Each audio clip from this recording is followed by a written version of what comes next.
You guys keep asking me about testosterone, and so many of you want to send me your testosterone labs, right? I'm honored that you are into my opinion enough that you want to know what I think about your labs. So what I figured I would do is take a set of labs that were sent to me and kind of talk about it a little bit in terms of what should you be talking to your doctor about and what should you be looking for, right? And so I'm going to put some slides up too so that we can kind of go through testosterone. These are some of the slides that I use for my E-Function Intensive, where I work closely with guys to help them optimize. And this is, so basically he goes through, he says his vitamin D was 26. He knows that's insufficient. Vitamin D should be around 60, between 60 and 80, depending on which one you're checking. Total testosterone is 458, free testosterone is 68, bioavailable is 140, sex hormone binding globulin 28.7, albumin 4.5. So his primary care provider recommended that he take D3, but said the testosterone levels are normal. And so when you look at labs that come from Quest, LabCorp, and everywhere else, they will tell you that this total testosterone is very normal for it to be at 458.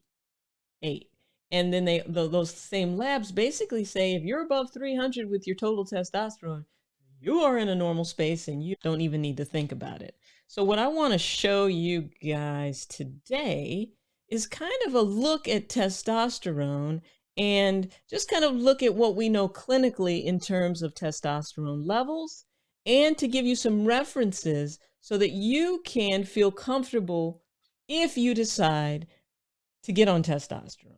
Now, I'm going to be honest with you. I think that there are so many different ways that you can boost testosterone. And I give each of my patients an opportunity to do that.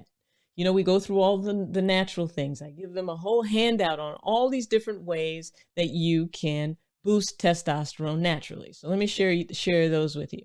Now, but I'll also say that a lot of those guys end up on testosterone. So here's some natural ways to boost testosterone, right? So avoiding endocrine disruptors. We talk about those all the time. High intensity interval training. Zinc. Not too much though. Too much zinc can deplete your copper levels and get you in an issue. Vitamin D. Getting rest. Because, when you think about it, when you're sleeping, that's when testosterone is released. Ginger, ashwagandha, mucuna pruriens, tonkat ali. These are all things that have been shown naturally to boost testosterone, decreasing stress levels, right? So now what I want to share with you is just kind of some basic labs to think about so that when your doctor tells you that 400 is normal, you can say very clearly without even having to ask me, I don't know if that's the normal I want for myself, right? Because here's the thing, let's go through what we know about different levels, right? So let me share this with you. So when we look at testosterone levels,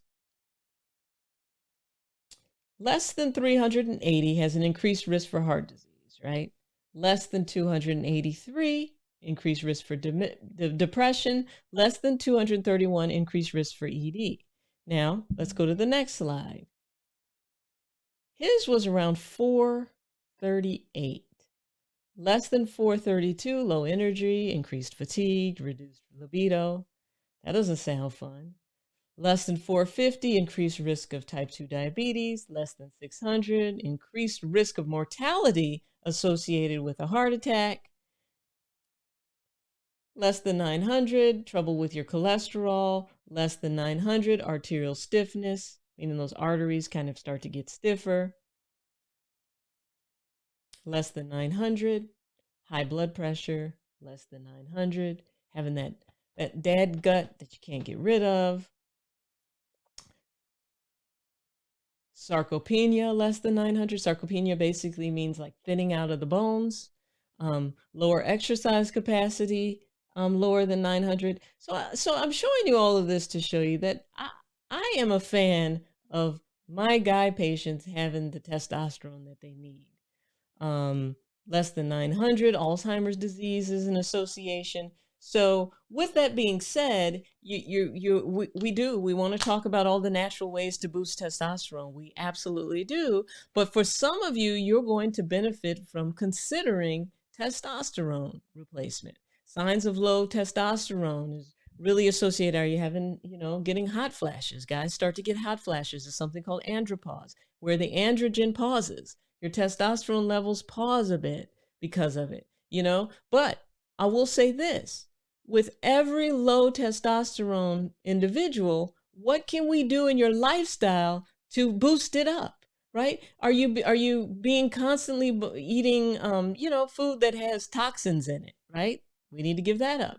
Have you become sedentary? Okay, now we need to move more. Have you reduced in your ability to sleep throughout the night? Okay, we need to correct that. Is it because you're getting up in the middle of the night because it's your prostate? We need to fix that because you need to sleep throughout the night to have that regenerative sleep to make really good testosterone.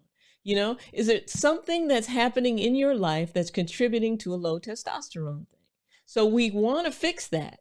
And then we want to try all the natural ways to boost it. And then we got to be realistic with ourselves. If you've tried everything, you've gotten as healthy as you possibly can, you've gotten rid of things, you're not sleeping with your iPad on your lap because of the electromagnetic fields are destroying your testicular testicles integrity and all of that. You've done all of that.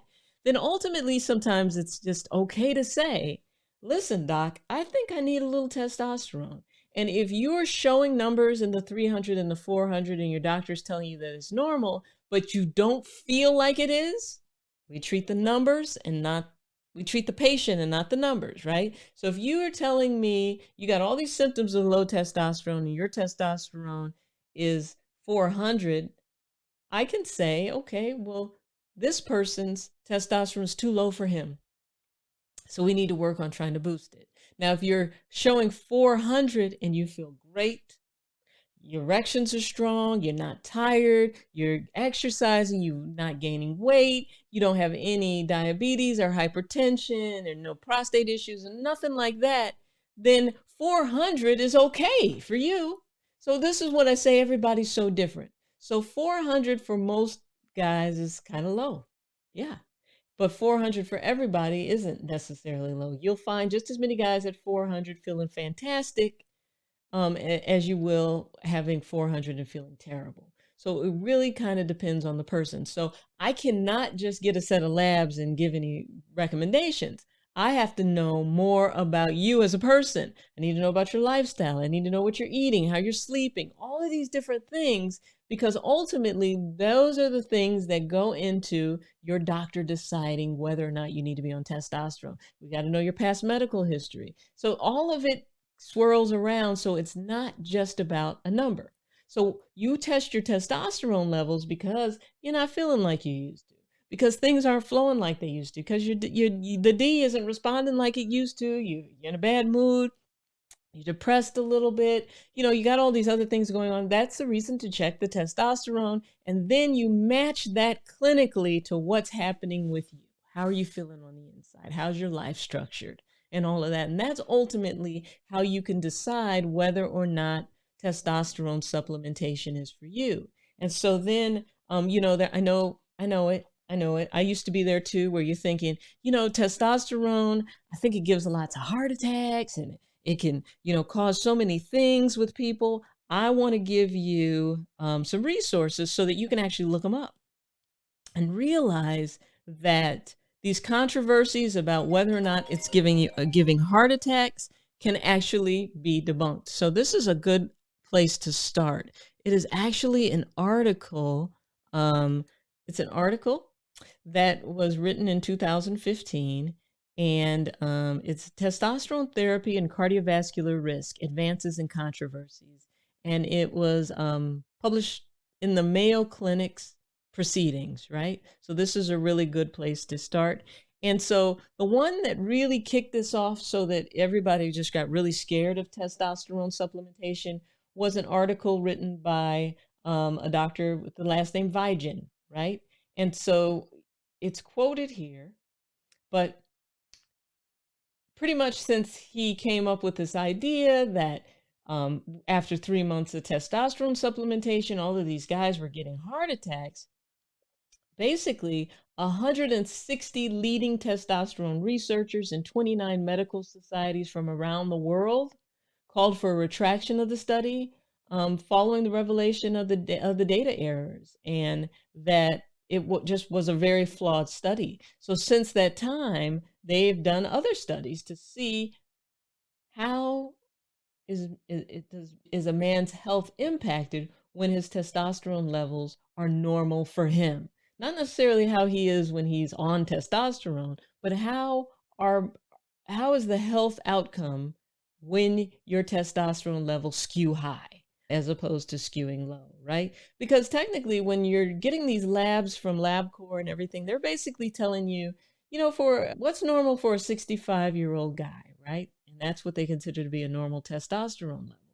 Well, if you're 65, it just makes sense that you're probably feeling better and feeling your best if you had the levels of testosterone that you had when you were 35, right? So let's say good testosterone levels for men is a value that doesn't necessarily depend on how old he is. If you're 35 and you need good levels of testosterone, well, when you're 65, you really need good levels of testosterone. So I want you guys to dive a little deeper into this so that you're not scared of testosterone treatment, because I have plenty of guys who I've put on it and monitored through the years.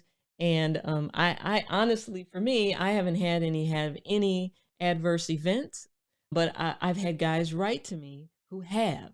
So everybody's different, but honestly, getting your testosterone optimized is huge in this piece.